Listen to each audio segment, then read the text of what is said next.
Anda kembali bersama Dialog Suara Publik TVRI Aceh dan saudara masih dari Negeri Seribu Bukit, Kabupaten Kayilus.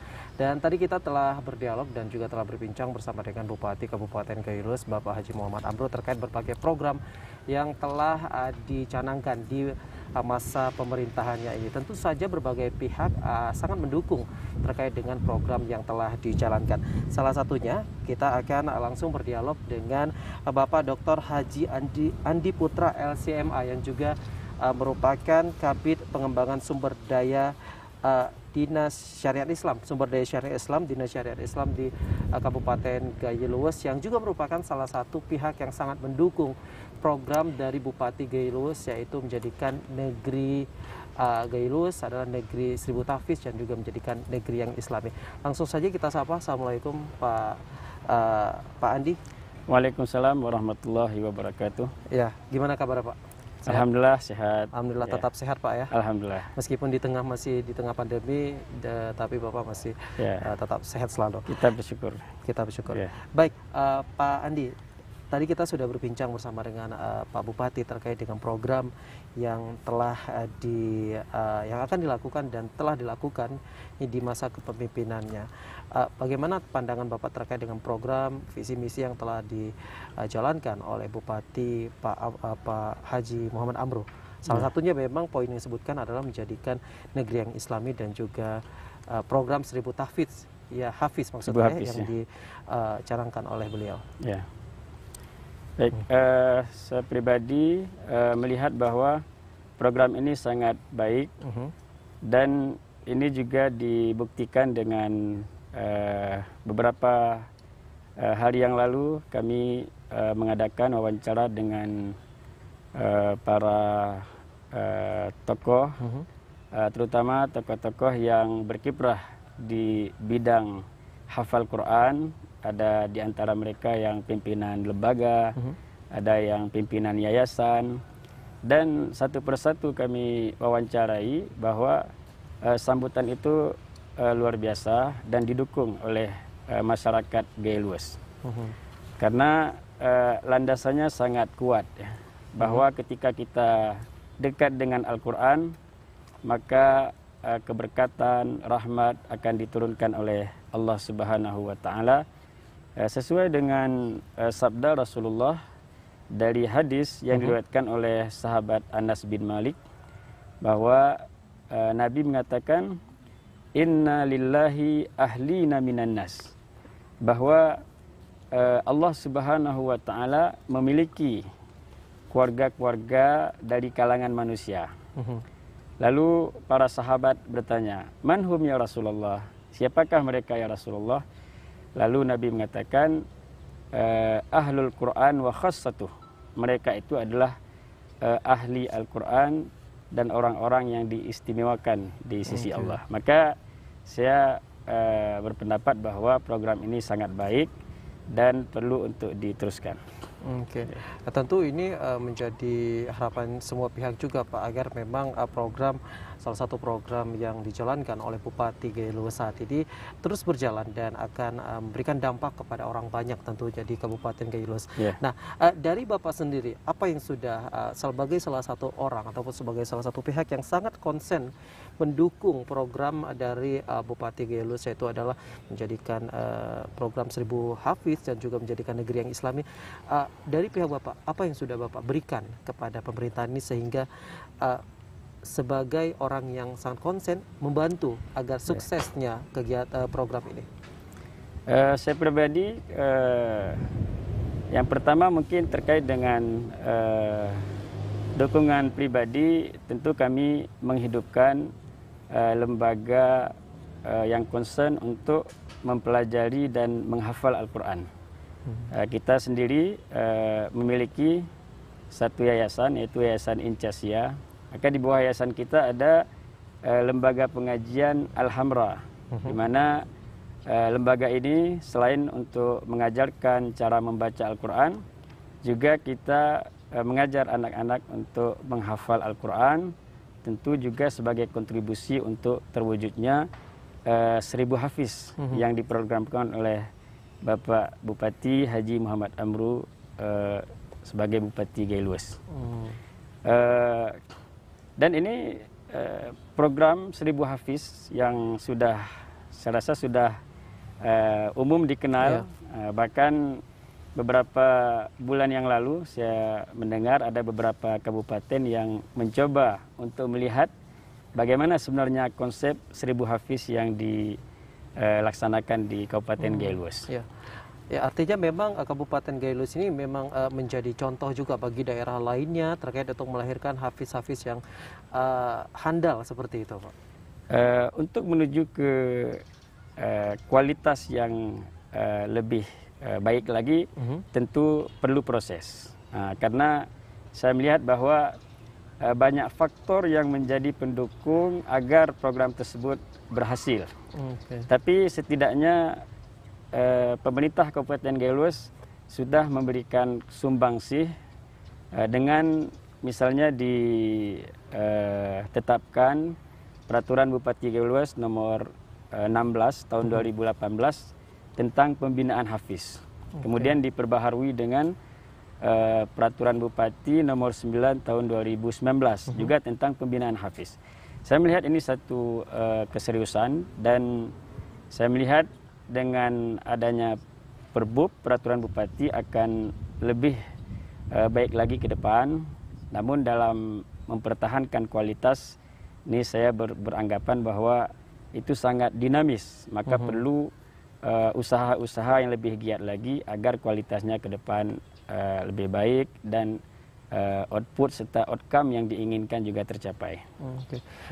Bapak sebagai orang yang di lapangan, yang tentu saja Bapak sebagai seorang pengajar juga ya Pak ya, tentu langsung berhadapan dengan masyarakat dan juga terhadap anak. Bagaimana Bapak melihat sebenarnya minat dari masyarakat dan juga para anak yang ada di Kabupaten Gaylues untuk mengikuti program 1000 Hafiz yang ada di Kabupaten Gaylues ini ya Pak? Baik, program 1000 Hafiz yang canangkan di Gaylues melalui peraturan bupati, kemudian turunannya nanti saya melihat outcome-nya luar biasa. Yang saya katakan luar biasa adalah menjamurnya lembaga-lembaga yang concern untuk menghafal Al-Quran.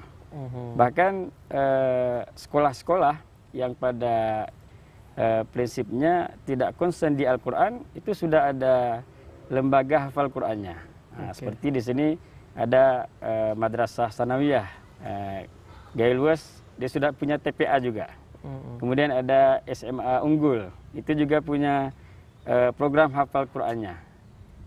Kemudian di pesantren-pesantren yang selama ini biasanya hanya kajian kitab klasik, itu juga punya program hafal Quran. Seperti pesantren Bustanul Arifin yang dikenal memang terpadu tetapi lebih konsen ke baca kitabnya, juga sudah mulai untuk membuat ada program hafal Quran.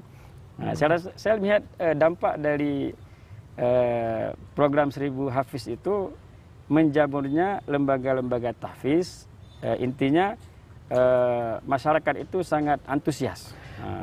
Otomatis dengan adanya program yang dicanangkan oleh Pak Amro ini, berbagai lembaga-lembaga hafalan tahfiz itu sudah mulai bermunculan karena memang minat masyarakat itu semakin banyak seperti itu Pak.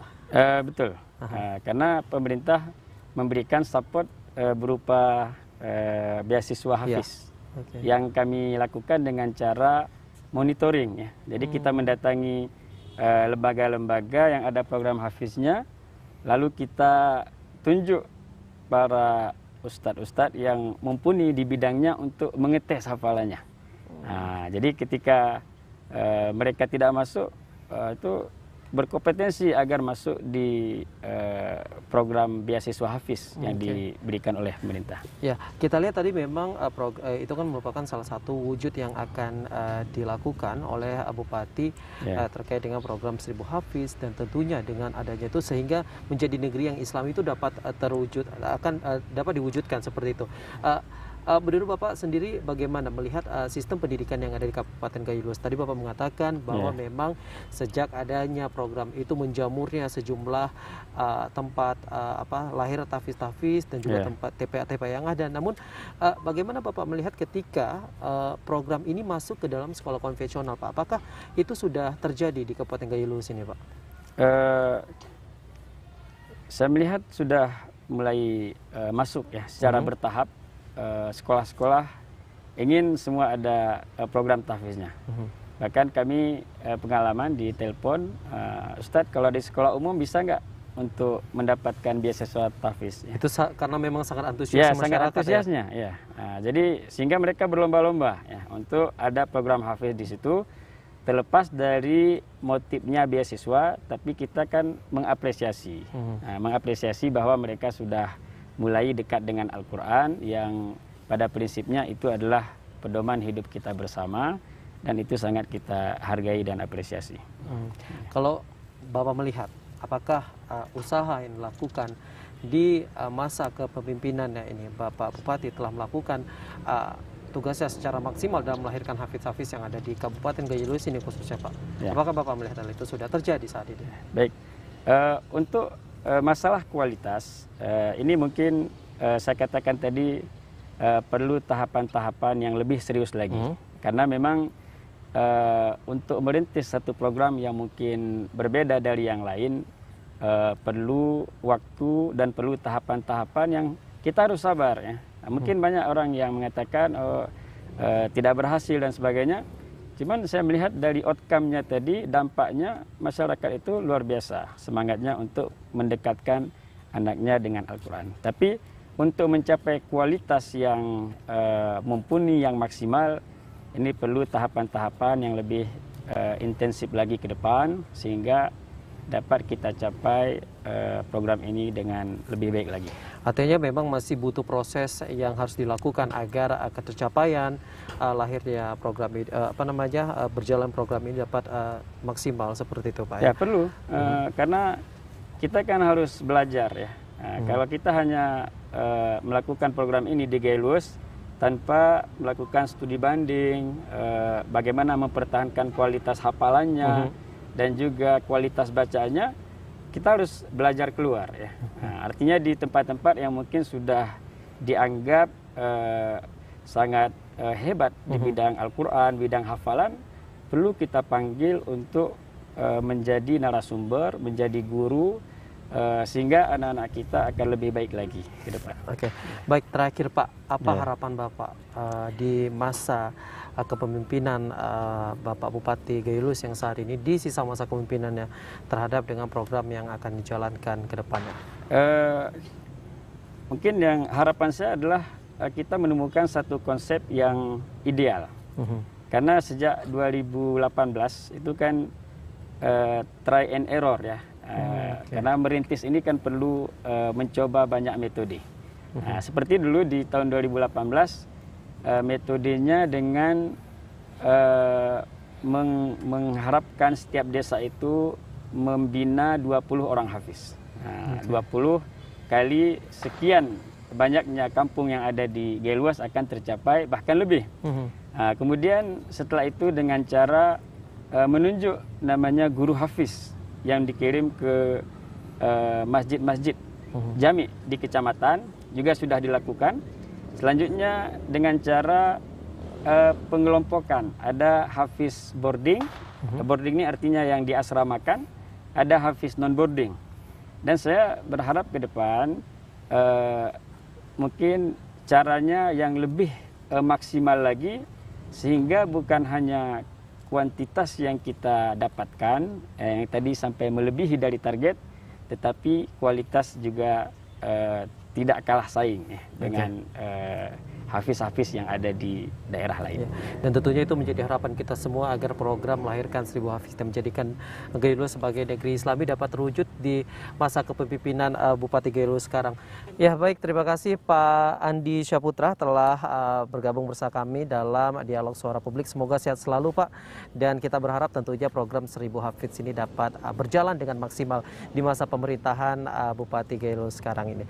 Dan pemirsa, usai jeda berikut ini Dialog Suara Publik akan kembali tentunya bersama dengan Ketua DPRK Kabupaten Gayo Lues Bapak Hali Husin. Tetap bersama kami dalam Dialog Suara Publik masih dari Negeri Seribu Hafiz Kabupaten Gayo Lues.